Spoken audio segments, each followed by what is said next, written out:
Everyone, আসসালামু আলাইকুম। কেমন আছেন সবাই? আজকে আমি পহেলা বৈশাখ উপলক্ষে একটা গর্জিয়াস ড্রয়িং করেছি। ভাবলাম আপনাদের সাথেও শেয়ার করি। প্রত্যেক বছর আমি এরকম ড্রয়িংগুলো করি, বিভিন্ন রকম করা ট্রাই করি। তো এটা কিন্তু মনে হচ্ছে গ্রামের মধ্যে, মাঠের মধ্যে খুবই সুন্দর একটা পহেলা বৈশাখের উৎসব উদযাপন করা হচ্ছে। আমি প্রত্যেক বছরই চিত্রাঙ্কন প্রতিযোগিতা দিই, মানে বিভিন্ন আর্ট কম্পিটিশনে অ্যাটেন্ড করি, এরকম ড্রয়িংগুলো আঁকি। আপনাদের সাথেও ভাবলাম একটা শেয়ার করে ফেলি, আপনাদেরও কাজে লাগবে। অনেকেই কিন্তু পহেলা বৈশাখ উপলক্ষে আর্ট কম্পিটিশনও অ্যাটেন্ড করবে, তাদের জন্য কিন্তু খুবই কাছে আসবে। আর এটা অনেক গর্জিয়াস, তো চাইলে ট্রাই করে দেখতে পারো সবাই। এটা কিন্তু করতে আমার অনেক টাইম লাগছে, কারণ এটা অনেক গর্জিয়াস ছিল। ফার্স্ট আমি এঁকে নিয়েছিলাম, আঁকাটা আপনাদের সাথে শেয়ার করতে পারিনি। তারপর এখানে যেহেতু পয়লা বৈশাখে লাল সাদা ড্রেসে মেইন ইয়া থাকে, তার জন্য আমি এখানে সবার ড্রেসটাই মোটামুটি মিলিয়ে লাল সাদা করার ট্রাই করেছি। আর ব্যানারের মধ্যে শুভ নববর্ষটাও আমি লাল কালার দিয়ে করেছি। তারপর নিচে লিখেছি 1432। এগুলো কিন্তু আমার করতে একটু টাইম লেগেছিল। কালার কম্বিনেশনটা যদি আমার মতন করেন তাহলে একদমই আমার মতনই হবে। এখানে কিন্তু অনেক কিছু এঁকেছি, রং না করার কারণে ভালো করে বোঝাই যাচ্ছিল না। এবার ব্যানারটা আমি হালকা আকাশি কালার দিয়ে কালার করে ফেলতেছি। ব্যানারটা এক কালার করলে যেহেতু সুন্দর লাগবে না, তার জন্য আমি পরে আবার নিচের দিয়ে গাঢ় করে নীল কালারটা ইউজ করেছি। কালারটাকে আমি সুন্দর করে এখানে মিক্স করে দিয়েছি যাতে সুন্দর লাগে দেখতে।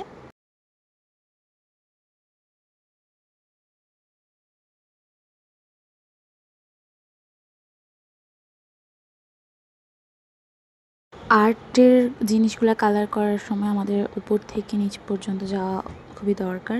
আমি কিন্তু আগে এখানে গাছগুলা কালার করে নিয়েছিলাম। এবার আমি এখানে যে কিছু মানে চিত্রের মতো দেই, এটা কি জানি বলে, মুখোশ টাইপের, ওইটাকে আমি কালার করতেছিলাম।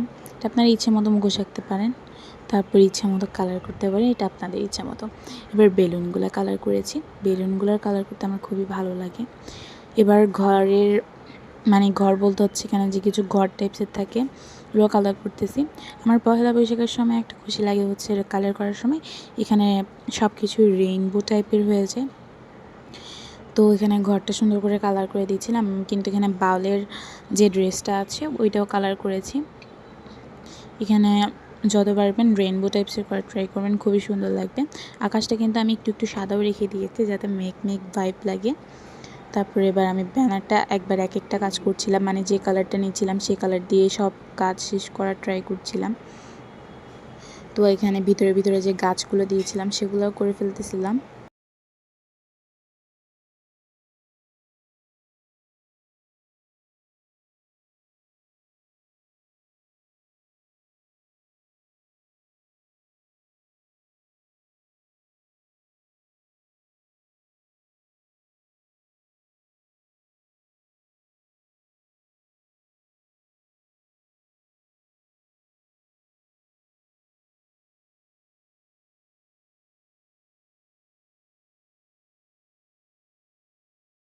এবার করছি মাথার চুলের কালারগুলো।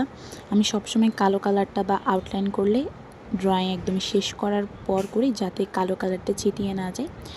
কারণ এরকম কালো কালার ছিটিয়ে যাওয়ার প্রবলেমটা আমি অনেকবারই ফেস করছি।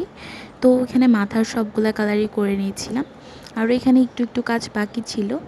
তো এখানে ওদের যে মুখোশগুলার ছিল ওইগুলা করে দিয়েছি। তারপর বেলুনের রশিগুলা কালো কালার করে দিয়েছি। তারপর এখানে যে ঘরের জানালাটা এটাও কালো কালার করে দিয়েছি। তো এখন সবগুলা যেগুলো কালো কালার দেওয়া দরকার, দোলনাগুলো হাইলাইট করে দিচ্ছি কালো কালার দিয়ে সুন্দর করে। দোলনাগুলো আপনারা ট্রাই করবেন এভাবে কালো কালার করার। এবার আমি মানুষের চোখ মুখগুলো এঁকে দিচ্ছি। অবশ্যই আমাদের ড্রয়িংয়ের মধ্যে চোখ মুখগুলো আঁকতে হবে, না হলে কিন্তু মানুষের যে চোখ মুখ আছে সেটাই দেখা যাবে না। তারপর আমি কিন্তু ড্রয়িংয়ের মধ্যে সব কিছুর মধ্যে আউটলাইন করি না, যেগুলোর মধ্যে স্পষ্ট করতে হয় ওইটার মধ্যেই করি, কারণ আউটলাইন করলে কি হয় কম্পিটিশনের মধ্যে বাদ দিয়ে দেয়। তো আজকের আর্টটা কেমন লেগেছে অবশ্যই কমেন্টে জানাবেন।